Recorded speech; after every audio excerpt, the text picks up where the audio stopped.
Hi అండి. అందరికీ నమస్కారం. Welcome to my channel. ఈ వీడియోలో ఏపీ ఉద్యోగులకు, పెన్షనర్లకు 3 ఏళ్ల తర్వాత 12వ పీఆర్సీ చైర్మన్ నియామకంకు గ్రీన్ సిగ్నల్ అంటూ అప్డేట్ అవ్వడం జరిగింది. సో, దీనికి సంబంధించిన పూర్తి సమాచారాన్ని ఈ వీడియోలో తెలుసుకుందాము. వీడియో ఎక్కడే గానీ స్కిప్ చేయకుండా చివరి దాకా చూడండి ఫ్రెండ్స్. అప్పుడే ఇన్ఫర్మేషన్ పూర్తిగా అర్థమవుతుంది.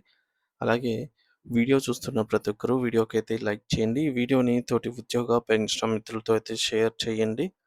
కొత్తగా మన ఛానల్ చూస్తున్నవారు ఇంకా ఎవరైనా సబ్స్క్రైబ్ చేసుకోకపోతే వెంటనే మన ఛానల్‌ని సబ్స్క్రైబ్ చేసుకోండి. సబ్స్క్రైబ్ చేసుకోవడం వల్ల నేను చేసే ప్రతి ఒక్క వీడియో మీ వరకు రీచ్ అవుతుంది. ఫ్రెండ్స్, ఇక విషయానికొచ్చినట్టయితే ఆంధ్రప్రదేశ్ రాష్ట్రంలో ప్రభుత్వ ఉద్యోగుల పరిస్థితి ప్రస్తుతం అత్యంత దయనీయంగా మారింది. వేల సంఖ్యలో ఉన్న ఉద్యోగులు లక్షలాది రూపాయల మేరకు తమకు రావాల్సినటువంటి ఆర్థిక ప్రయోజనాలను కోల్పోయి తీవ్రమైన ఆర్థిక సంక్షోభంలో కొట్టుమిట్టాడుతున్నారు. నిత్యావసర వస్తువుల ధరలు ఆకాశాన్ని తాకుతూ ఉన్నటువంటి ఈ రోజుల్లో పాత జీతాలతోనే సంసారాన్ని ఈడ్చడం వారికి భారంగా మారింది. మారిన సామాజిక పరిస్థితులు మరియు విపరీతంగా పెరుగుతున్నటువంటి ధరలకు అనుగుణంగా ఉద్యోగుల వేతనాల్లో మార్పులు రావాలి. అంటే తక్షణమే పే రివిజన్ ప్రక్రియను చేపట్టాల్సిన అవసరం ఎంతైనా ఉంది. ప్రభుత్వం తమకు చెల్లించాల్సిన బకాయిల విషయంలో పారదర్శకత పాటించడం లేదని ఉద్యోగులు ఆరోపిస్తూ ఉన్నారు. అందుకే తమకు రావాల్సిన ప్రతి పైసా వివరాలను కూడా వారి నెలవారీ పే స్లిప్స్‌లో స్పష్టంగా నమోదు చేయాలని వారు డిమాండ్ చేస్తూ ఉన్నారు. దీనివల్ల కనీసం ఎంత సొమ్ము రావాలి అనే విషయంపై కూడా ఉద్యోగులకు ఒక స్పష్టమైన అవగాహన కలుగుతుంది. అయితే ఈ క్రమంలోనే 12వ వేతన సవరణ సంఘాన్ని ప్రభుత్వం ఎటువంటి జాప్యం లేకుండా తక్షణమే నియమించాలని AP JAC chairman Bopparaju Venkateswarlu గారు మరియు ప్రధాన కార్యదర్శి పలిశెట్టి దామోదరరావు గారు ప్రభుత్వాన్ని గట్టిగా కోరారు. పీఆర్సీ గడువు ముగిసి ఇప్పటికే 3 సంవత్సరాలు కావస్తూ ఉన్నా కనీసం ఆ కమిషన్‌ను కూడా నియమించకపోవడం, అలాగే మధ్యంతర భృతి ఐఆర్ గురించి ఎటువంటి ప్రకటన చేయకపోవడం చాలా బాధాకరమని వారు ఆవేదన వ్యక్తం చేశారు. ఒక కమిషనర్‌ను నియమించటం వల్ల ప్రభుత్వంపై తక్షణమే ఎటువంటి అదనపు ఆర్థిక భారం పడదు. కేవలం ఒక జీవో విడుదల చేస్తే సరిపోతుంది. అయినప్పటికీ ప్రభుత్వం ఈ విషయంలో ఇంత నిర్లక్ష్యంగా వ్యవహరించడం వెనుక ఉన్నటువంటి అంతరార్థం ఏమిటో అర్థం కావటం లేదని వారు విమర్శించారు. అయితే ఈ యొక్క కీలక అంశంపై చర్చించేందుకు విజయవాడలోని గవర్నర్‌పేటలో ఉన్నటువంటి ఏపీ రెవెన్యూ భవన్‌లో ఆదివారం రోజున ఏపీ జేఏసీ రాష్ట్ర కార్యవర్గ సమావేశం అత్యంత ప్రతిష్టాత్మకంగా జరిగింది. అయితే ఈ సమావేశంలో రాష్ట్రంలోని అన్ని జిల్లాల నుంచి ప్రతినిధులు పాల్గొన్నారు.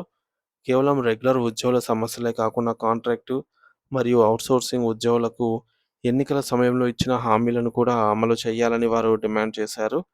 అలాగే వయసు మళ్లిన పెన్షనర్లకు ఇచ్చే అడిషనల్ క్వాంటమ్ ఆఫ్ పెన్షన్‌ను మొత్తాన్ని కూడా పెంచాలని కోరారు.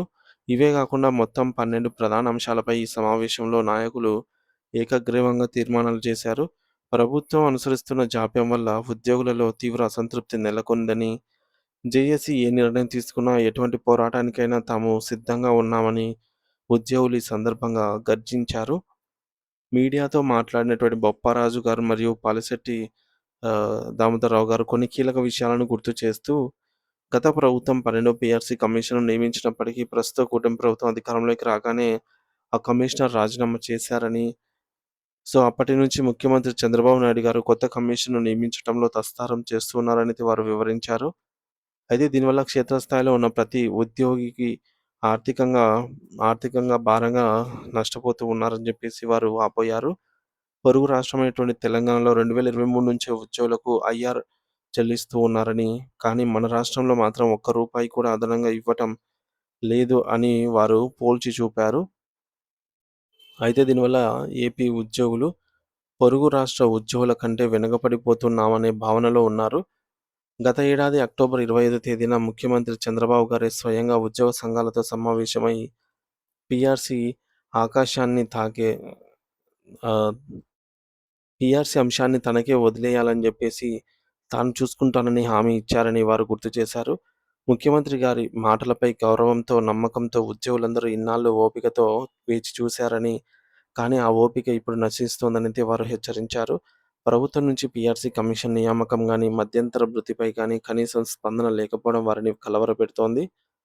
అయితే ఉద్యోగుల నుంచి ప్రభుత్వం క్రమం తప్పకుండా పన్నులు వసూలు చేస్తోంది. కానీ వారికి రావాల్సిన సరెండర్ లీవ్స్ వంటి చిన్న చిన్న మొత్తాలను కూడా ప్రభుత్వం చెల్లించలేదని వారు విమర్శించారు. ప్రభుత్వం ఇకనైనా మొండి వైఖరిని వీడి ఉద్యోగుల బకాయిల చెల్లింపులపై ఒక స్పష్టమైన రోడ్ మ్యాప్ ఇవ్వాలని వారు డిమాండ్ చేశారు. అంటే ఏ బకాయిలను ఏ నెలలో చెల్లిస్తారో స్పష్టంగా చెప్పాలని వారు కోరుతూ ఉన్నారు. తన తమ ప్రయోజనాలను కాపాడుకోవడానికి ఇప్పుడు ఉద్యమ బాట పట్టడం తప్ప మరో వేరే మార్గమే కనిపించడం లేదని వారు స్పష్టం చేశారు. భవిష్యత్తులో చేపట్టబోయే నిరసన కార్యక్రమాలను మరియు పోరాటాలను సమన్వయం చేయటానికి, ఇతర సంఘాలతో కలిసి పనిచేయడానికి రాష్ట్ర స్థాయిలో ఒక ప్రత్యేక కమిటీని కూడా నియమించినట్టుగా వారు ప్రకటించారు. రాష్ట్ర వ్యాప్తంగా ఉన్న ఉద్యోగుల అందరూ కూడా ఎప్పుడైనా ఉద్యమానికి సిద్ధంగా ఉండాలని, పిలుపు రాగానే రోడ్లపైకి రావాలని వారు పిలుపునిచ్చారు. అయితే ఈ యొక్క సమావేశంలో జేఏసీ అసోసియేషన్ చైర్మన్ టీవీ ఫణిఫేర్రాజు, మహిళా విభాగ నాయకులు పారి లక్ష్మి, విజయలక్ష్మి మరియు వివిధ జిల్లా అధ్యక్ష కార్యదర్శులు పాల్గొని తమ సంఘీభావాన్ని అయితే ప్రకటించారు.